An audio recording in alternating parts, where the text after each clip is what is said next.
కృపలో క్షేమము నీచితివి, కృపకు పాత్రులుగా చేసితివి. కృపలో క్షేమము నీచితివి, కృపకు పాత్రులుగా చేసితివి. కృపను గూర్చి పాడెదనేను, కృపను గూర్చి పొగడెద నిన్ను. కృపను గూర్చి పాడెదనేను, కృపను గూర్చి పొగడెద నిన్ను.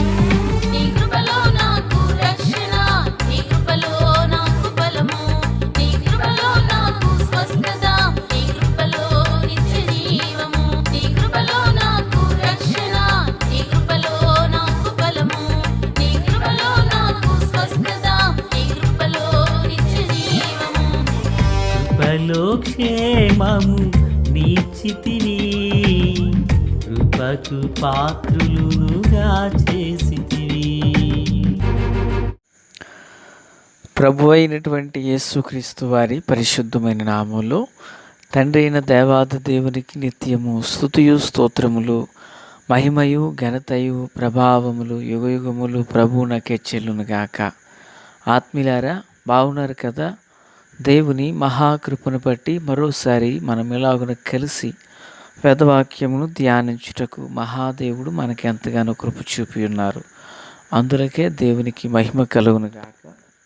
సంతోషం. నేటి దినాన జీవపమన్న వర్తమానముకై మిమ్మలను ప్రేమతో ఆహ్వానిస్తున్నాం. రండి, ద్వితీయోపదేశకాండము 28వ అధ్యాయం 2 నుండి 10 వరకు ఉన్న వచనాలను చదువుదాం. 10వ వచనం. భూ ప్రజలందరూ యెహోవా నామమున నీవు పిలువబడుట చూచి నీకు భయపడుదురు. ప్రార్థన. తండ్రి దేవా, స్తోత్రం. దీవించి ఆదరించి కృపతో బలపరచండి. మీ దివ్యమైన సన్నిధి మా అందరికీ తోడై ఉండునుగాక. మేలు చేత నింపండి. ఈ ఉదయకాల వేళ మీ సన్నిధి, మీ ప్రసన్నత, ప్రభావము అందరికీ దయచేయండి. దినచర్యలో తోడై ఉండమని యేసయ్య నామమున అడిగి వేడుకొని ప్రార్థించిన మనవులన్నీ పొందియున్నామని నమ్ముచున్నాము మా పరమ తండ్రి. ఆమెన్. ప్రియులరా, ఈరోజు మనము ఈ 9-10 వచనాలలో ఉన్న విషయాలను ధ్యానం చేయబోతున్నాం. గడిచిన దినాన మనం విన్నాం కదా, ఎవరైతే దేవుని మాట శ్రద్ధగా విని ఆయన ఆజ్ఞలను అనుసరించి నడుచుకుంటారో వారికి దేవుడు ఎన్నో శ్రేష్టమైన దీవెనలను, ఆశీర్వాదకరమైన వచనాలను గూర్చి ప్రభువు తెలియపరిచారు. సంతోషం. అయితే పిల్లరా, ఈ 2వ భాగముగా మనము 2 నుండి 10 వరకు ఉన్న వచనాలను చూస్తున్నాం. ఈ 9-10 వచనాలలో 3 విషయాలు చెప్పబడ్డాయి అనుకుందాం. 3 విషయాలు. ఒక విషయం ఏంటంటే, ప్రజలందరూ ఇజ్రాయేలును చూచి భయపడిపోతున్నారంట. ఏదో బాంబులు వేసి కాదు పిల్లరా, వేస్తారని కాదు. భూ ప్రజలందరూ యెహోవా నామమున నీవు పిలవబడుట చూచి నీకు భయపడతారు అంటున్నారు. ఇజ్రాయేలు అసలు జనాంగం ఎంత? ఇజ్రాయేలు, యాకోబునకు ఇజ్రాయేలు అని పేరు దేవుడు పెట్టారు. ఆ ఇజ్రాయేలు అనబడిన యాకోబు గర్భాన 12 మంది కుమారులు. ఈ 12 మంది కుమారులలో ఒక్కొక్కరితో ఒక్కొక్క విధానం. వీరు యాకోబు కాలాన యోసేపు ఐగుప్తులో నుండగా కనాను నుండి ఐగుప్తుకు వచ్చిన వారు యాకోబు యొక్క కోడను వినాయించి 66. బహుశా యాకోబు యొక్క కుటుంబం, జోసెఫ్ యొక్క కుటుంబం మరియు యాకోబు, బహుశా యోసేపు 2 కుమారులు కలిపి మొత్తం 4తో 70 మంది. ఈ 400 సంవత్సరాల ఐగుప్తులో ఉండగా వీరు 20 లక్షల మంది అయ్యారు. ఈ 20 లక్షల మంది ఆనాటి కాలాన వాగ్దాన దేశానికి బయలుదేరారు. ఆ బయలుదేరిన ఆ జనాంగంతో ప్రభువారు అంటున్నారు,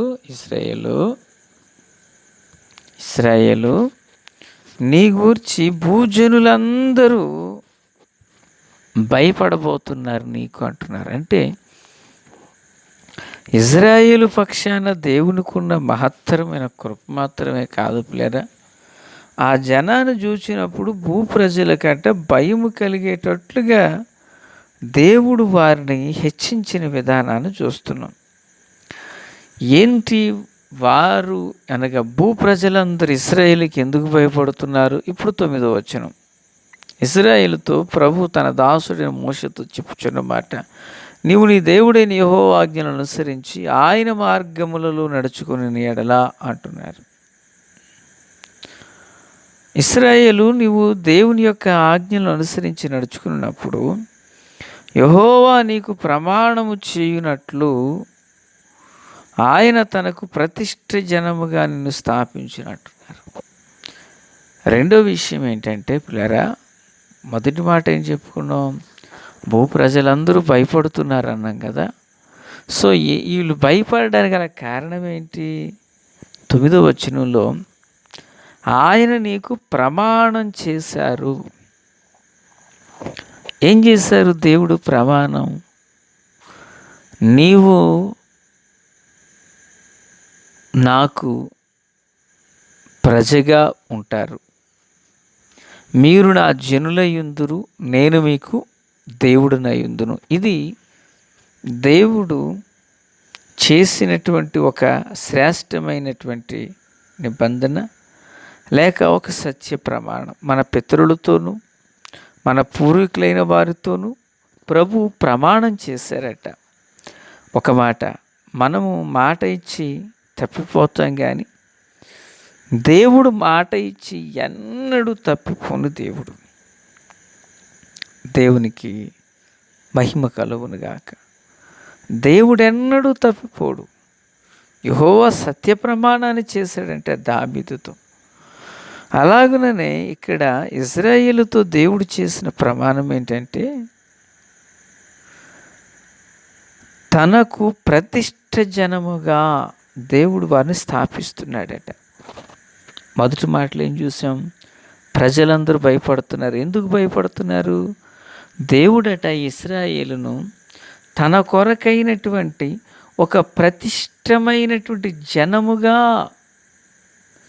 ప్రత్యేకించబడిన జనముగా, చీకటిలో నుండి ఆశ్చర్యకరమైన తల వెలుగులోనికి పిలువబడి ఆయన గుణాతిశయములను ప్రచురము చేయుటకు గాను ఏర్పరచబడిన జనాంగముగా ఇశ్రాయేలును దేవుడు తనకు ప్రతిష్ఠ జనముగా ఏర్పాటు చేసుకున్నారు.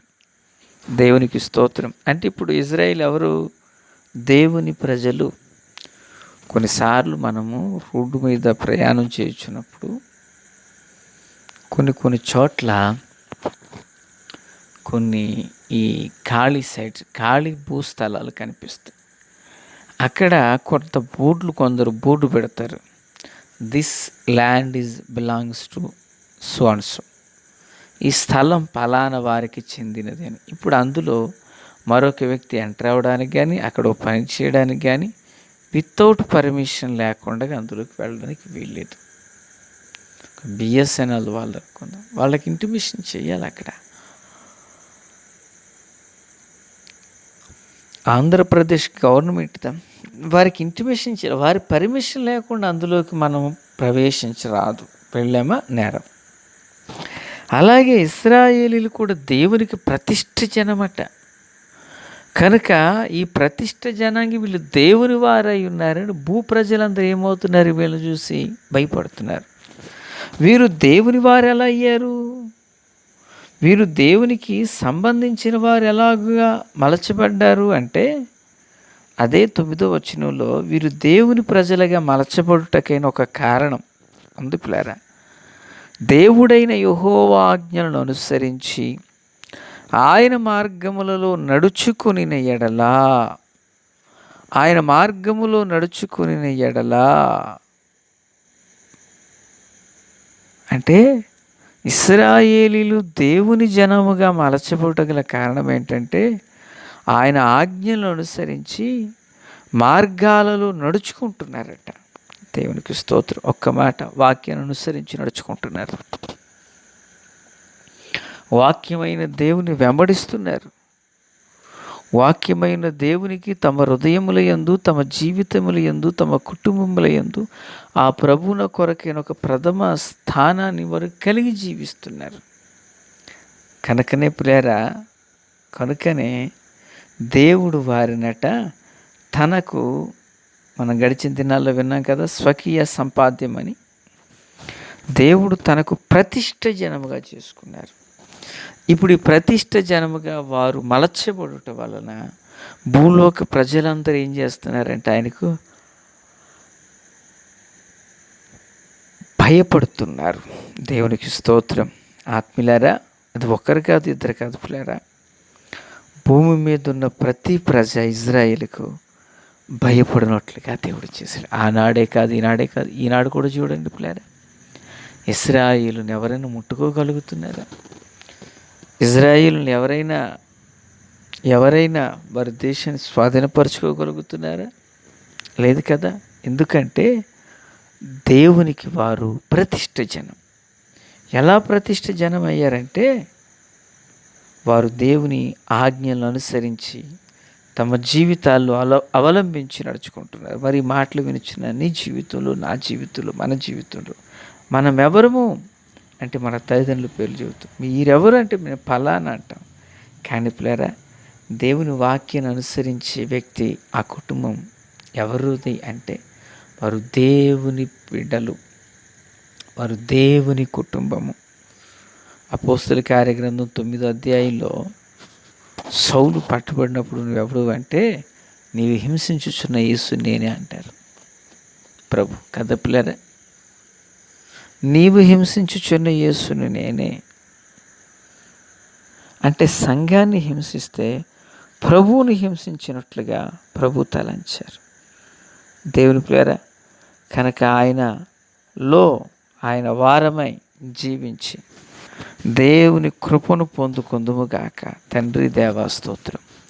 వాక్యమందరి హృదయాల్లో ఫలభరితం చేయండి. మీ జీవముతో, కృపతో, బలముతో నింపండి. ఆశ్చర్యకరమైన మీ మహత్తరమైన కృప మా అందరికీ తోడై ఉండునుగాక. దీవెనకరంగా మలచి నడిపించమని, మహిమ పొంది కార్యాలు సఫలపరచమని, కృపా కాపుదల కనికరాలు ఇయ్యమని యేసయ్య మహోన్నతమైన నామములోనికి ప్రార్థించిన మనవులని పొందియున్నామని నమ్ముచున్నాము మా పరమ తండ్రి. ఆమేన్, ఆమేన్. అందరికీ వందనాలు. Praise the lord.